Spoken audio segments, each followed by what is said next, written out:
It's episode 33 of the Improv London podcast. I'm your host, Stuart Moses, and this week's guest is Nick Oram.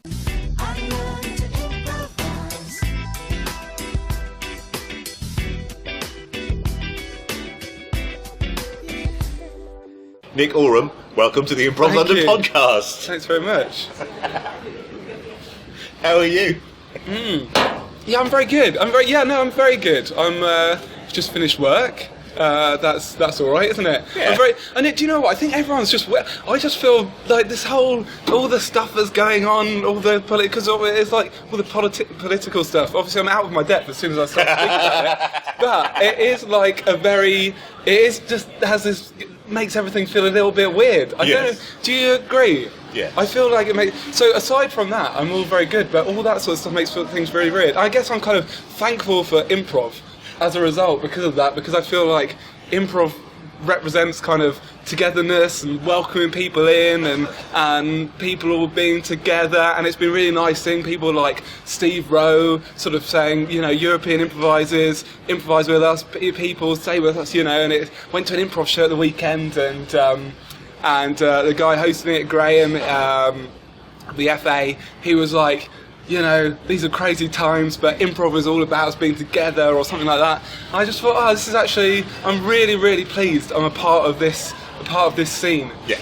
It's actually really nice, especially when things are all crazy. Yes. So good overall. Good. If we can be an oasis of calm in these turbulent times. Yeah, exactly. Well, let's talk about your particular oasis of calm. It's a beautiful link. It's good, wasn't it? Yeah. Do not adjust your stage.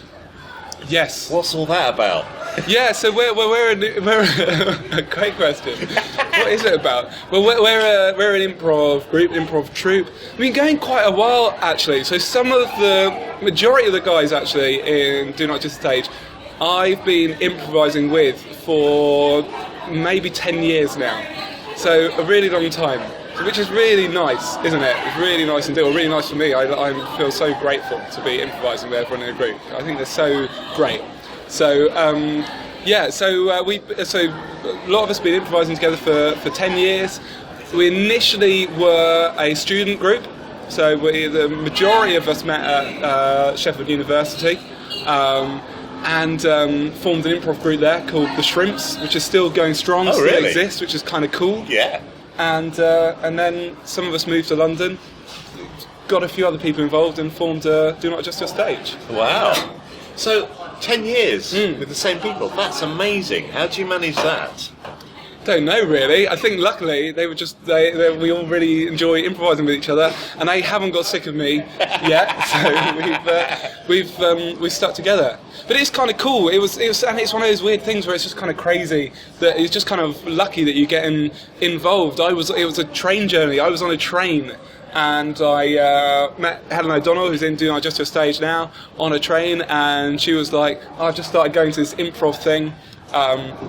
And it was run by this guy called Demitri Muna. Is this too much information? This or is this exactly all right? the level of information that the listeners require. Great. Well, it was a guy called Demitri Muna, who he lives in America now, but he was over in the UK recently. It was lovely to see him. And he was doing a PhD at Sheffield University and had been through, I think it was all the Second City courses, yeah. and was like, oh man, now I've moved to Sheffield from New York, and there's like no improv in Sheffield, and I really want to do Sheffield. I'm going to set something up myself. So he set up this improv group, and he put this tiny little ad in like a window of the student union or something on the notice board, and literally a handful of people came on. It was about 2 people, I think, was the first one.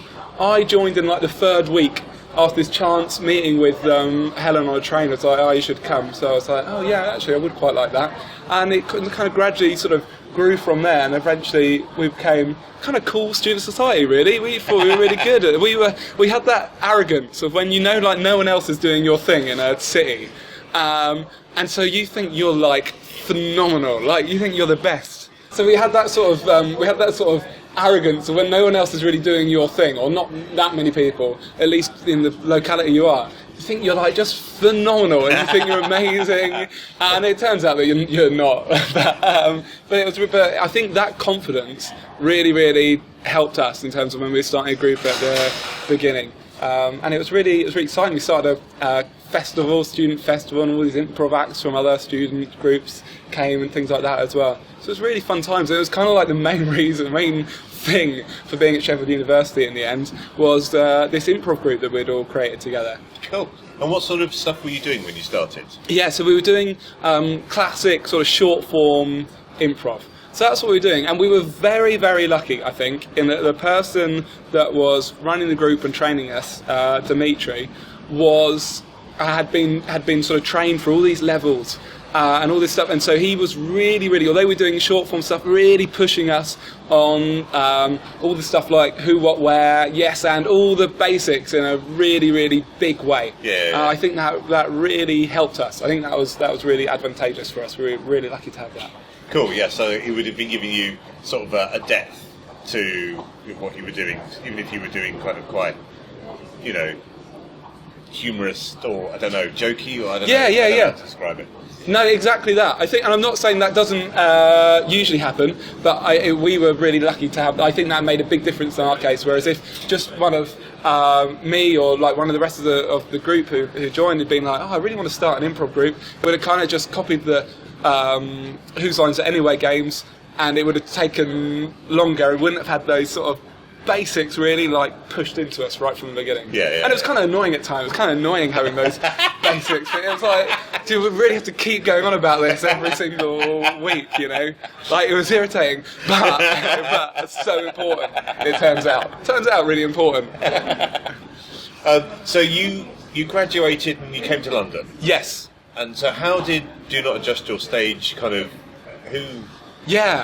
how, what?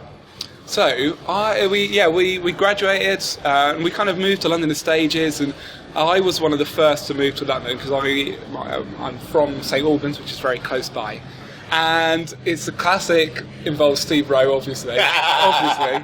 It's nice that he gets a mention. Yeah, well, hardly ever gets a mention on this I podcast. bet. Yeah. That Steve Rowe? I don't know.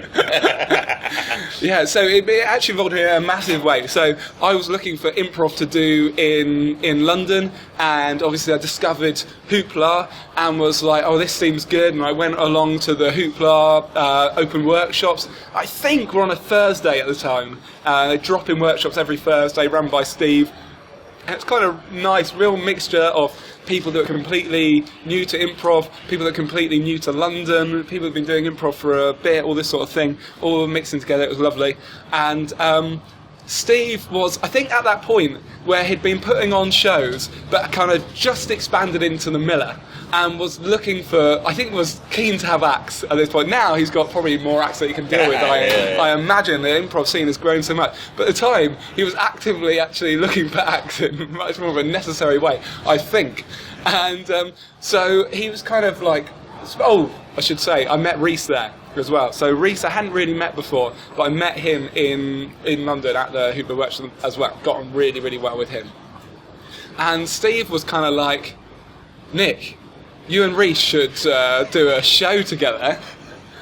And I was like, yeah, actually that would be good, I really want to do that.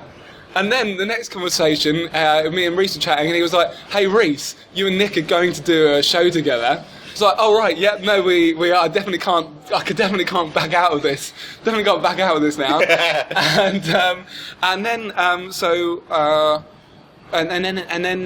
So he chatted to me, and we agreed to do a show in a sort of about 3 months' time, I think. So right. he kind of sort of about September that he was like, you should do a show, or October or something like that. And then in January it's like, well, right, this is what I'm going to do. I'm going to give you 2 dates.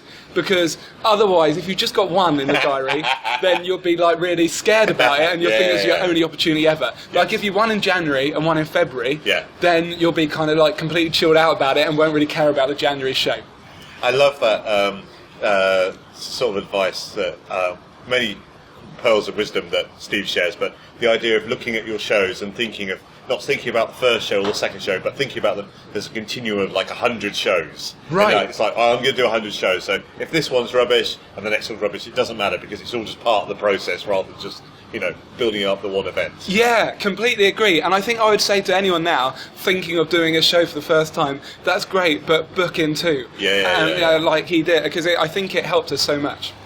So we had these shows booked in, and so I kind of got together a few people from Sheffield who were in London and who had been in the Shrimps, and Reese. We also got in, who did we have at the time? A few people that aren't in it now. So Dan Atfield, for example, was extremely valuable at the beginning. Do Not Adjust Your Stage, who Reese knew from Durham, for example. Actually, I kind of knew from the Shrimps as well. Basically, and struggling to remember now, but it's still, for the first couple, it was still TV themed, but it didn't have that, right, we're going to do these genres, or we're going to do, so we just kind of did what we wanted and kind of messed around with it, basically, flicking between different things. So did that, and then we were like, oh, well, this is really fun, but actually the TV thing is really getting in the way now. Right. We'd prefer just to do lots of fun improv, and so we did,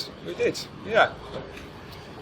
I can see how it's nice to have a format for a while, it gives you structure, but then eventually you kind of outgrow that structure and you feel confident enough to try your own things then. I think that's right. I think it is really, really helpful to do that, to have a really set idea at first, especially when you're all... I don't know, even if you do say something funny, they're going to want to say something funny. I don't know, it always terrifies me, basically. Kind of just put my head down like this and never sit in the front row, basically. So you have this thing you call the club format. Is that how you describe it? Yeah, I think we probably would describe it as that, like our sort of comedy club show. Yeah.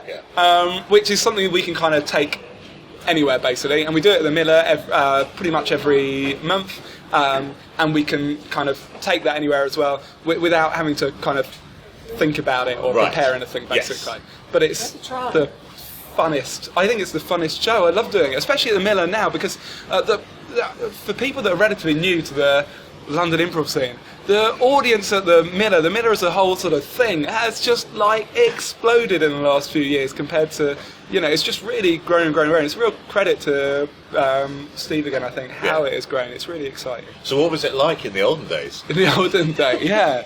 It was all in black and white, obviously. It was just our first show. So, for example, our first show we ever did at the Miller, Steve gave us like a whole evening to ourselves. So we did like 2 halves of this Do Not Adjust Your Stage television show. So it was, and we did like 2 45-minute sets with an interval in between, probably a bit longer. So I think the quality has improved in that I don't think Steve would let us have, absolutely rightfully, wouldn't want that now. I think so. I think that's one of the cool things. Is there's a lot more acts, so things like that don't happen now, which is really good. Not I'm saying it was great then, by the way, just to be clear. But it's just, I think there's just so many more like improv groups now, so many more people excited about improv, and so many more people coming that don't necessarily know about improv or are relatively new to it, and that's always, they're like the best people to perform to, aren't they? Yes, definitely. So you've got this club format. Yes. And when you're performing the club format, what role in the group do you play? Oh, yeah. What do I do? What do people say? Hey, that Nick, he's really good at that thing. What's that thing? Yeah.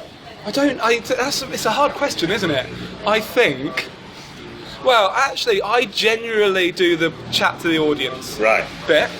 Not always, but more often than not. Is that because you feel more comfortable talking to people than the rest of the team? Oh, the other people are so socially poor. Just That's what I wanted. Yeah. Give me the dirt. No, that's not the reason. No, I think I think I just did it a bit more at the beginning, Right. And so it kind of stuck a little Right, bit. yeah, is yeah. actually the main reason. I quite enjoy doing it as well. I actually get a sort of kick out of it. I really enjoy doing it, and I think those are the main sort of reasons. So I think I often do that. So that's part of my role, is sort of warming that audience and getting stuff from the audience member or members that we speak to. So that I think. What do I actually do? What do I do? I mean, should I even be there really? I think I think I'm kind of. I think I've got a kind of weird sort of thing on stage where I'm kind of seem to show a little bit of myself to the audience, but also bring in sort of quite a bit of sort of emotion and feeling and sort of care and stuff to scenes, while at the same time sort of find it very difficult to not show the emotions that I'm actually feeling on stage too. So I think I do that quite a bit. I think I often play relatively sort of low status characters, more often than not. Again, I think which probably is kind of useful. Maybe to have that sort of mix of people that are more comfortable in different statuses. Why are you more comfortable playing low status? I don't know. I think I'm naturally a little bit more low status in like.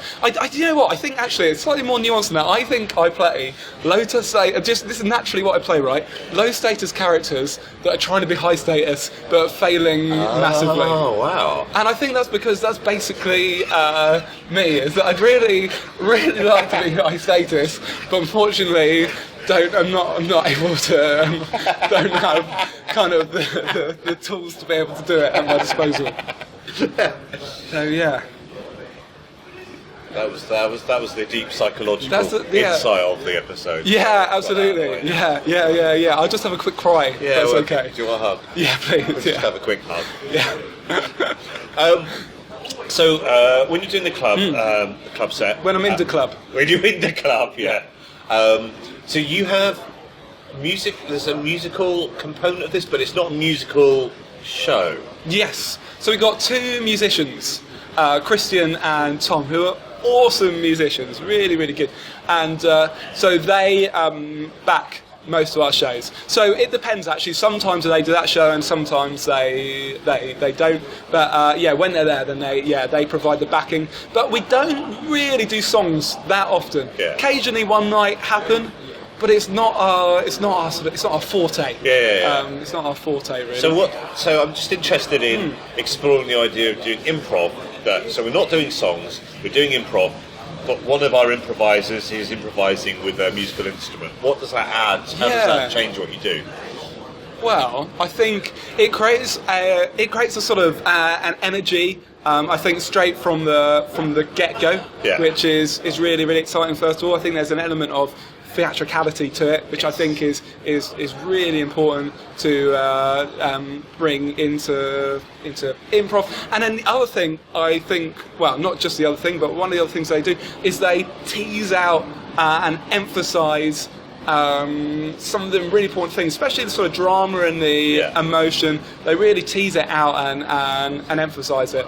There's all sort of tone is maybe a better word. Tease out the tone and emphasise the tone of the scene and create that tone. Yeah. And I think that is so important, especially when you do lots of different scenes. It's kind of nice for them each to have different feelings and tones and stuff. And I think they do that. Yeah. No, I mean, I think when I've seen you perform and they've been backing you, I think it really does add something, as you say, the theatricality and the sort of gives it another dimension that I really like.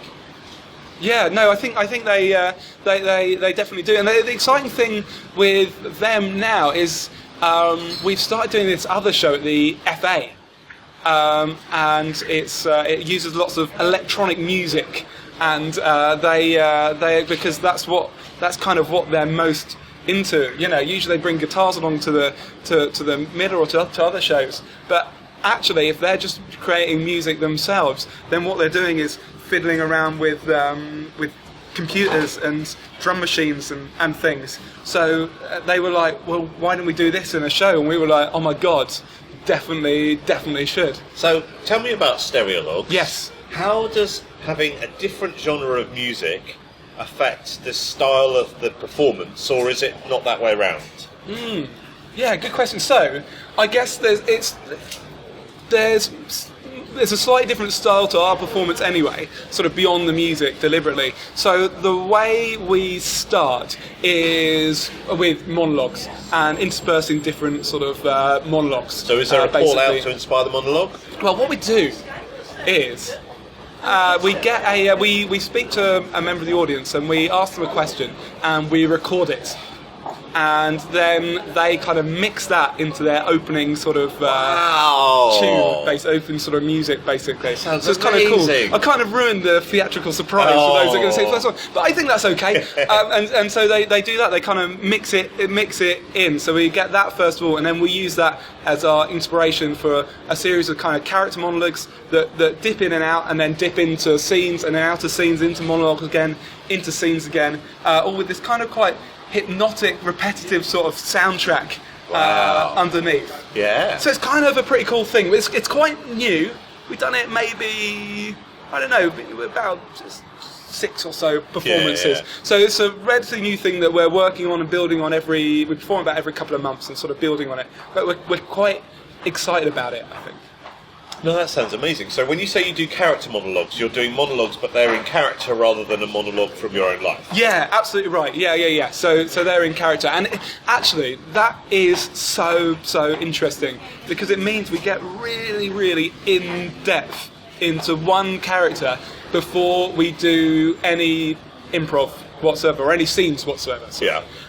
Which is kind of cool, really. It means you're really, rather than just sort of jumping on stage and being a character stuff right like that, we do these monologues, and it means we can, certainly for me, it means I can really feel like I can settle into a character in a way that is really, really exciting to me, and again feels a little bit more theatrical than improv we've done before, which is nice. Yeah. I know, I love that kind of the idea of the theatrical, of just bringing in, I don't know, just that little bit more sort of theatre to improv and exploring that. I find that very exciting kind of avenue to explore. Yeah, it is. It's really exciting. It's really exciting. We've been focusing a lot on how do we improvise monologues and things like that. And it's been how do you improvise monologues? Yeah, oh God. If you could just tell me how to do that, that'd be really good. Well, if you could tell me, that'd be really good actually. So what have we? How do we do that? How do we do that? Well, one of the things we've discovered is actually silence, and how powerful that is. Obviously, it's powerful in scenes generally.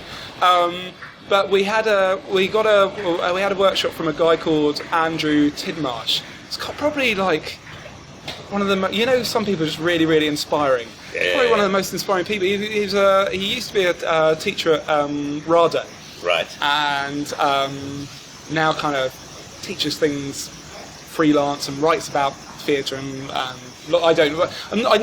talking a bit vaguely because I'm not sure exactly what he does, but all that sort of. I'll put a link in the show notes. You can investigate that yourself, listener. But he is fantastic, and he ran a couple of workshops with us, where he warned us before. He's like, we're going to do very little in this workshop.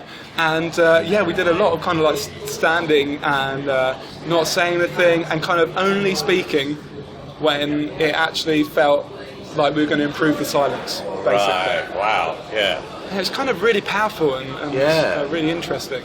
Yeah. So that's definitely one thing, is I think the silence. And the other thing I think is just we kind of realised that if you don't know what to say in terms of words, then just sort of changing sort of the tone of your monologue, or the rhythm of it, or the pace of it, will make change happen more widely. That's interesting. So if you've got to this point where it kind of can happen on stage sometimes, where you're like, I don't really know where to go from here, rather than changing words, actually changing something else. Yes. In maybe a sort of bit of a superficial way of, I'm going to make this change, actually will mean you'll kind of change everything and find everything going in as maybe an interesting direction. Yes. So we found that kind of useful as well. Yes, because the words are actually not as important as people think they are. It's it's how you say it, and it's all that stuff about how much you communicate is taken up with words, but actually there's a lot more about body language and all that sort of stuff. I completely agree. That's definitely how I feel about it, which is good because actually coming up with words is hard, isn't it? It's hard, isn't it? Yeah. It's good to know that you don't have to do that as much as sometimes you think. I think. Yeah, there's very few situations where actually using more words gets you out of trouble. Yeah. Usually you just dig yourself in further. So. Yeah. That feels like kind of like a life lesson, doesn't it? Yeah. Cool. And you say that's with the Free Association? Yes. Yeah. What's it been like working with them? Oh, it's been great. I think. I think really, because I guess they're relatively recent, although actually it's probably been like a couple of years at least now, hasn't it? Yeah, but they seem a new name. They seem a new name, but that's only because of the others who've been around slightly longer. Yeah, I think that's probably it. But I think they're excellent. And then what's their involvement been? How have you been? How are they connected to the show? Yeah, well, so we do it in their theatre, basically. Yeah. So they've got a space, and that's where they perform the show, and they help to promote it and that sort of thing. And not myself, but a couple of the group are involved quite heavily in some of the FA's shows and things as well. And I think they're really exciting, and by all accounts, like the training they do is really great, and getting lots of people really excited about improv. So I think I just feel really kind of privileged to work with them. And the exciting thing about them is that we're going to Edinburgh this year, and we're performing in association with them. Ah, excellent. So nice. that's extremely cool that they've enabled us to do that, basically. So we're really excited about that. Cool, good stuff. Right, so you have another show format, and I'm slightly hesitant to pronounce this. Is it the Wunderkammer?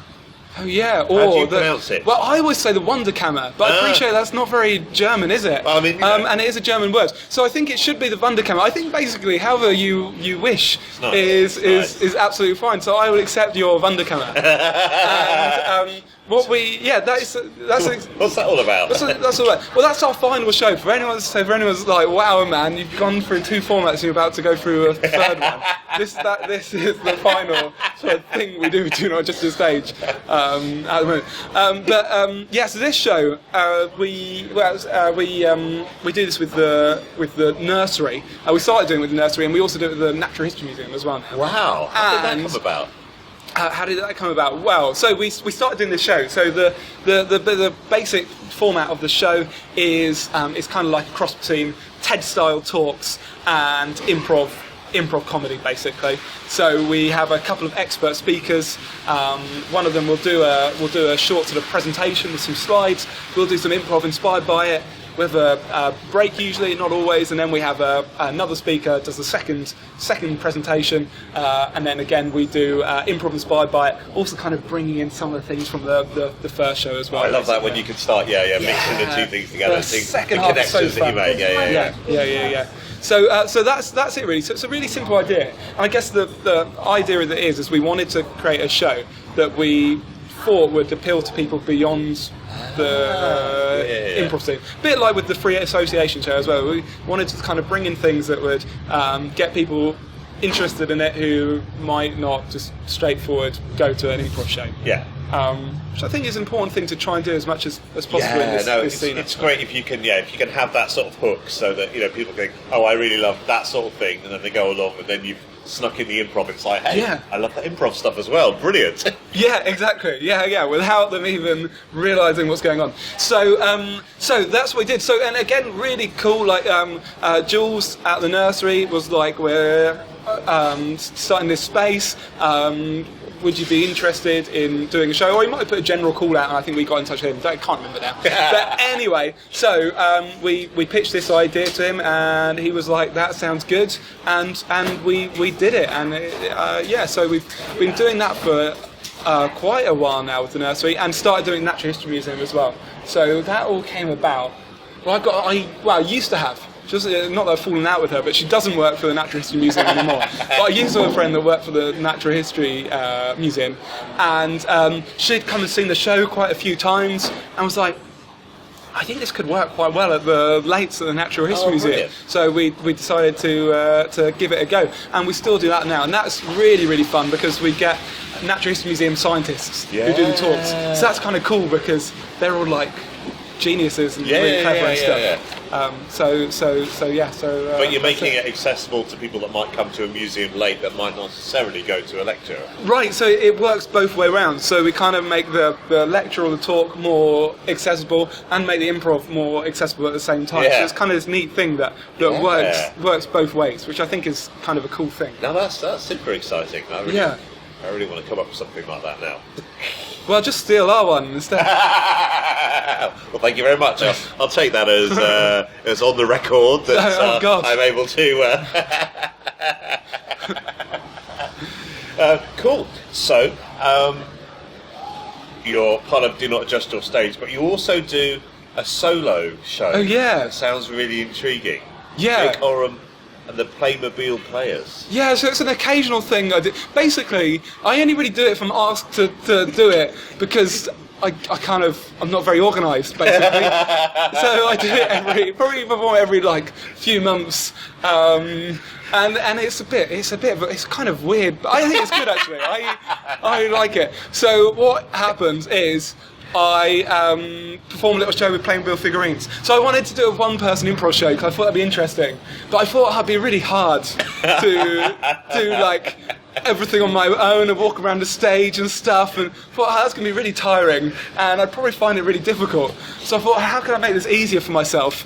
So I decided to take a load of Playmobil figurines on stage, and I make a little stage with like a lamp and some Playmobil set and stuff, and and they do just a full improv show. They get a suggestion from the audience, and then they start improvising basically, and it's kind of it's one of those things where it is an improv show, but it's also kind of one man desperately kind of battling against the odds of trying to put on a show with Playmobil figurines that's kind of rubbish, but maybe it's good, but actually it's probably rubbish. Yeah, so I kind of play a bit of a character as well, but at the same time I'm not a character, I am a man that's doing improv with Playmobil figurines. So I think it's quite interesting. I do it every now and again whenever anyone sort of gives me permission. Is it a cry for help? It's basically a cry for help. Yeah, it's basically a cry for help. So did you have these figures already, or did you have to buy them especially for the show? Oh, they're all figures that I already had. Right. Okay. Yeah. From childhood, or just from childhood? Yeah, from childhood. Not that I like stole from another kid a little bit earlier or something. From childhood. Yeah, from childhood. So my mum actually was a bit disappointed at first that I was taking them because they were mainly from. My sister had this lovely Playmobil sort of house. You know, it's one of these little, like, sort of Victorian house. And she was very upset that I was taking some of the pieces from that, some of the seats from that and things. Because, you know, it's part of the set, isn't it? And, yeah. But anyway, I did it anyway. You thought, Mum, showbiz is more important than your feelings. Yeah. I'm going to be a star. Yeah. You're going to be proud of me. Yeah, that is exactly the conversation, and you know she hasn't spoken to me since, but no, she has. She's very, very lovely, and I think she's come to terms with it. But no, of course she has. But so they're all original 1990s Playmobil figurines. Yeah. Big time. Yeah. So when you were choosing the figurines that you were going to play with, was it a random selection, or did you have certain, ideas of, which figures? Yeah, I wanted it to look a little bit knocked together. So I've got like a Robin Hood, I've got some that feel a little bit out of place. Nice. Yeah, but it was hard because you don't want to leave, the other ones out, do you? And also, I guess I guess also, and I did have some decisions, like the ones that looked a bit too complicated. I kind of felt like I wanted the more simplistic Playmobil. What are the stuff. complicated Playmobil? Well, if they're wearing kind of jackets and they've got a sort of necktie. There's a lot of cravat action going on. So no, certainly there is at least one figurine that was ditched from my show as a result of that. Which really, what do you it's harsh, isn't it? Yeah, harsh. They got cut. Well, they never got selected, I guess. So they weren't even asked to audition. Really, that's harsh. Or is it? Yeah, no, that's probably better than getting the hopes up by asking to audition and then you've got to make these tough artistic decisions, haven't you? Yeah, I mean ultimately it's the show that matters. Exactly. If the figure's going to get cut.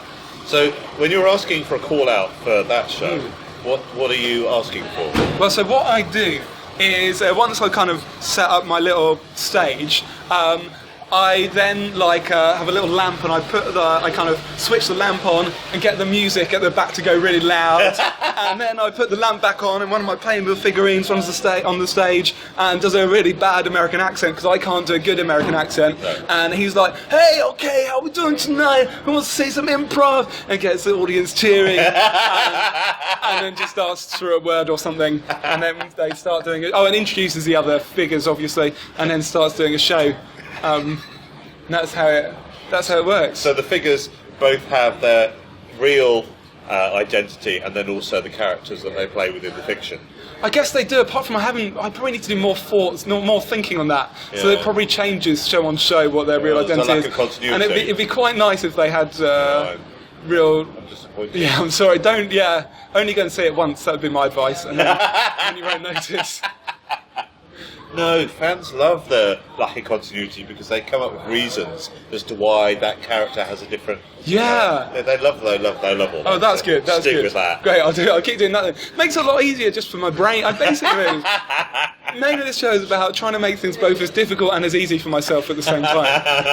A very weird, complex show. Is it not the case that only the people in the front row can really see what you're doing? Yeah, that is true. Yeah, yeah, that is true. And I have very much considered, and I probably will do at some point, having like a screen at the back and but then I feel like it kind of takes something away from the show because I do want it to be just one weird guy trying to put on a show with Playmobil figurines badly. And if the whole audience can see the show, then that takes away something from that, doesn't it? Yeah, if it's too polished, you definitely lose something. Yeah. Why? What have people said about it? Have they said that in a positive way or in a negative way? No. I'm just imagining. Oh yeah. Sticks to it. That's just in my imagination. No, that's in your imagination, but also true. Yeah. But again, and I don't really know what to do about it. I'm very torn because it would be nice if everyone could see the show, wouldn't it? Well, that's generally one of the aims, isn't it? Yeah, it's not a minimum required. It's usually a minimum required, isn't it? So I'm not really sure what to do about it. So I'll probably just leave it. Excellent. Okay, so big final question. Oh yeah. Gosh. I'm giving it a bit of a build-up. Yeah. So if any of the listeners wish to emulate the success of you and the rest of Do Not Adjust Your Stage, what advice would you give them? Is there a secret in the way that the group is run? Is it just lightning in a bottle? Is there anything we can copy so we can be like you? Well, I feel like first of all you're speaking about me and my group in more grandiose terms. Maybe they should aim higher. But also, no. But what can they do? I guess. What can they do? Well, the first thing is, I guess the things that I feel are really good about us is we all get on really, really well, and that makes things a pleasure to do improv. In fact, we all get on so well, and we kind of all start together. We were at a sort of similar level. So when we started doing Do Not Adjust Your Stage, for example, so some people from Sheffield and some people met in the London scene, most of us had kind of done improv as a student beforehand and had that similar sort of short form background. They were coming to a show, and there was something useful about kind of all being on the same page. And we've really stuck at it. Like we rehearsed every week, and we kind of done that forever, on a Monday. So what does an average, rehearsal? What's the format? What do you actually do? Yeah. So we usually have a different person running it, a different member of the group running it each week, and they'll kind of decide what they want to focus on. It could be a focus on a specific skill. Could be that it's a bit last minute and we just basically do some scenes and then chat about it. Or it could be like yesterday where we go and watch the football and we regret it.